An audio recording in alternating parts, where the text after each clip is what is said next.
Hey YouTube land, Tech Anders here, doing another action figure review. Now today I'm doing a review of something that's kind of more nostalgia for me. It's the retro Batman classic 66 TV series Batman figures from McFarlane. Now I did pick up nearly all the ones that Mattel did a few years back. So I do have an Adam West style Batman already, but these new ones I was excited for from McFarlane. Now the only downside I can see of them, okay, there's a couple of other downsides of them.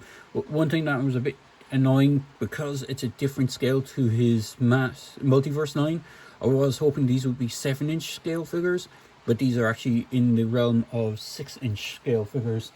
So if I bring in my tape measure, you can see they're just a hair. Well, Joker is literally a hair over 6 inches, and Batman is literally just around 6 inches.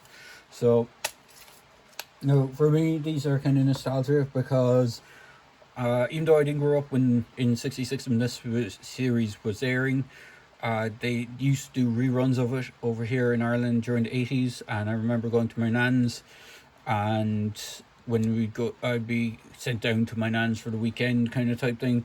I remember watching this series Saturday morning early. It would be on, so they'd have reruns of it, so it kind of has that nostalgia kick for me.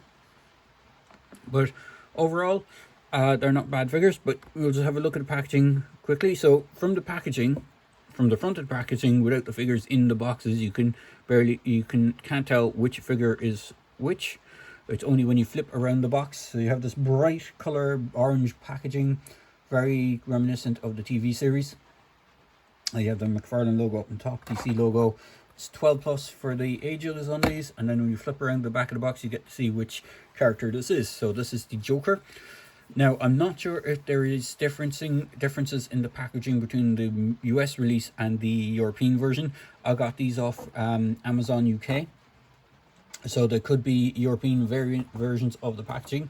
Then if I flip around the back of the Batman one, you can see it is for Batman, and then you have an image of the Batmobile which is available. Now I don't have that Batmobile and the Batcave playset. I want to pick those up, or neither do I have the Burt Ward Boy Wonder Robin figure. Again, probably I will get those. And there is also Riddler, another variation on Joker, which has a bandit mask, unmasked versions of both Batman and Robin. So I'm not sure if I'm going to go all in and get every figure that they release, or just pick up the ones that I'm interested in. So the figures themselves are fairly minimal on accessories. So they only come with these clip-on, what would you call it? I'm not too sure. But as the old meme goes, I'll punch you so hard that the words describing your pain will be visible, which is basically what these are.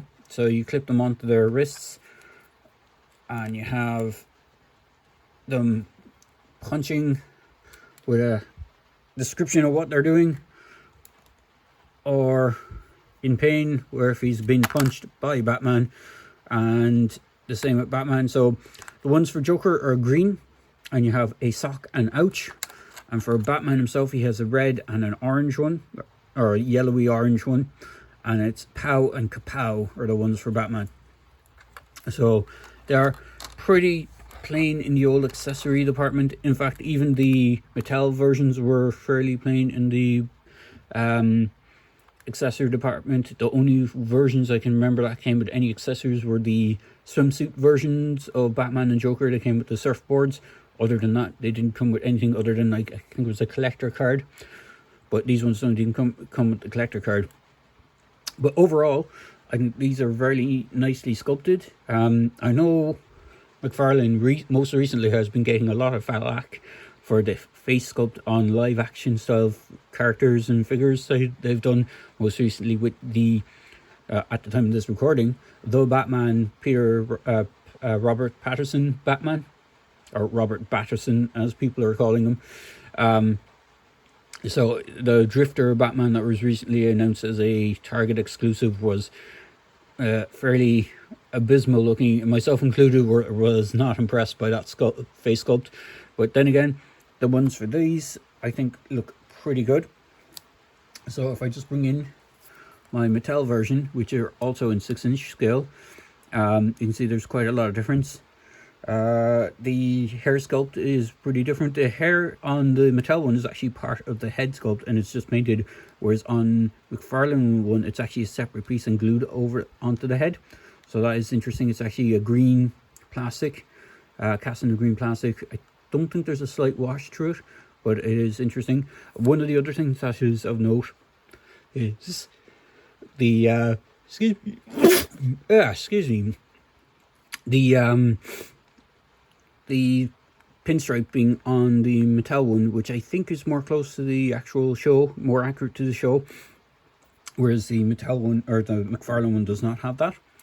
Articulation wise, the joints are very tight on my one, or on both my figures. So you do have a swivel in the shoulder, or in the shoulder, and they can ratchet out. They are on ratchets and they are quite tight. You do have a elbow ratchet and elbow bend with a rotation. You have rotation in the wrist. One thing that I think is a bit annoying, and both Mattel and McFarlane have done this, is where they have a punching fist for the figure. At least in McFarlane's standpoint, you have a kind of open palm, whereas if I just drag back this guy, you can see he never actually had any hands for grasping anything, which is the closed fist on that side and a pointing finger. Well, on the other version they did the surfboard one, which I did pick up. He does have an actual open holding hand, but because of the way the Mattel one was sculpted, it was done differently to the first version, so you can't actually swap the arms over, which is kind of annoying. Now back to this guy. Head is on a ball joint. It is quite tight. You can get mostly just more of a swivel than up and down or anything. Leg can kick forward. There's no, you can kick back as well. There is a waist swivel. Unlike the DC multiverse stuff, there's no kind of ab crunch kind of thing going on. There's no dual jointed knees, dual jointed elbows, wrists, pegs. Same with the legs. As I said, there's only single jointed knee, no dual jointed knee. You have a swivel in that, and there's nothing in the ankles, which is a shame. I kind of wish they would have given a little bit of ankle on these guys, so you could position them into kind of more natural running positions, you could say. And there is peg holes on the bottom of the feet, so if you have something that has peg holes, you can get them to actually peg into it, so it isn't too bad. For the Batman, let me just move old Joker out of the way. For Batman, again, very nicely sculpted. He does have a soft goods cape, which is kind of nice. Fortunately, mine got kind of crumpled in the packaging, so it is a bit annoying that way. One of the other things I had with my one is his head had popped out of socket. It was easy enough just to glue back into place, but the glue that held the head in had actually snapped, so his whole head was hanging off as if he had been decapitated. So poor Batman had a bit of a rough go of it.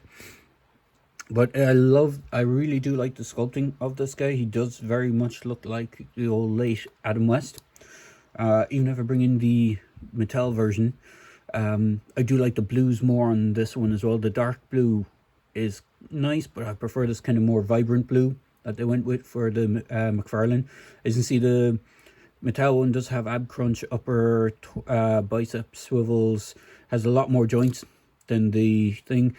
The proportions on Batman look very skinny on the Mattel one. I'm not sure which one is more. He looks really gangly and thin compared to the McFarlane one. The McFarlane one looks like, I'm not sure which one is more screen accurate, but I think I prefer the McFarlane one over the Mattel one. Again, the Mattel one has a lot more joints, a lot more posability, but I think the McFarlane one wins overall in the whole aesthetics and look. Again, head is on a ball joint. You can look left, right. Can't really look up and down. You have those same ratcheted elbows. Now Batman isn't completely like, it doesn't have a straight shoulder cut, so if you want to go 360 on the shoulder, you have to go out to the side. Whereas Joker has the suit on, and it, or the dress suit on, and it can go up. You have a single jointed elbow, which is cool. You actually have a rotation at the bat cuff, or the gauntlet cuff, or the glove cut. And on top of that, then you also have a swivel in the wrist, so you can get a really good over the shoulder sort of punching position on Batman if you want. He does have the waist swivel as well, so you can make him look like he's throwing a punch, which isn't too bad. Again, same style legs. You can go forward, not so much back on this one. He's a bit more hindered than Joker is. He has the single jointed knee. He does have the swivel on it as well, but nothing in the boots, even though it looks like the way the boots are designed and attached to the figure, they look like they are a separate piece. They're not. They look like they should have a swivel, but they don't. Unlike Joker, where it's like it's all sculpted and the shoes are just painted, these look like they're separate cast pieces and glued in place. The utility belt is quite nice as well. I will say, I do kind of prefer the way the bat symbol is on the utility belt on the McFarlane, or the Mattel one, with the kind of almost painted on symbol compared to the sculpted one. Because if I remember in this show, I don't think it was a sculpt detail. I always remember it being more flat on the character. But overall, I do like the look of this guy.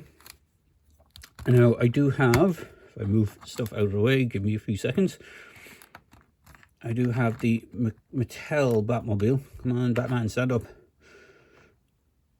There we go. So if I move the boxes out of the way, I should have enough room to bring in the Batmobile. Because it is quite a big version of the Batmobile. So, yeah, driver's side would probably be better. Don't want Batman in the passenger seat. So this is the Mattel version of Batmobile. And if you have this version of Batman, I do believe he should fit quite nicely into, once you get him into a seated position, he does fit quite nicely into this Batmobile. I just get his arm, rotate down a bit, and again, he only has one punching hand and one grip hand, whereas the previous Mattel version actually had two grip hands, so he could hold onto the steering wheel with two hands. You can only really hold onto it with one hand. It's not a very open grip hand, but if you heat it up, it would probably open up a bit better. But you can get him to sit quite nicely in that Batmobile. And if I just swing it around the front, if I have the space to do it, you can see his head doesn't really pop over the windshield of the Batmobile, so it's quite a nice detail. So overall, it is a really good set. If you're a fan of the 66 show, I know a lot of people detest it and think it's one of the worst Batman things ever going. Some people like myself kind of grew up in it, so I have a nostalgia feel for it. Like, I don't think it's the best thing ever for Batman, but I do enjoy how cheesy it was for its time, and the kind of moral codes it was trying to instill on people. So overall, I think these figures are pretty nice. If I can get the other figures in the line, like the Riddler, there's Riddler, the Robin figures, the actual playsets, which is the Batmobile playset, and the whatchamacallit, the Batcave playset. I do wish, if this line does succeed enough, that we might actually get a Bat Cycle, which is one thing I don't think any company has ever really done in scale to these figures. Again, it wasn't as prominent on the TV show as the Batmobile, but it was there, and I think it was a cool design. So I'd like to see McFarlane do a Bat Cycle for this line, which would be really cool. But overall, I do like this figure line, and I do hope to pick up the Robin to go along with Batman. So there you go, guys. Just a quick video review for these Batman retro figures, they're called, or the retro Batman 66 line from McFarlane Figures. I hope you enjoyed this video, and please feel free to like, comment, subscribe to my channel. Cheers.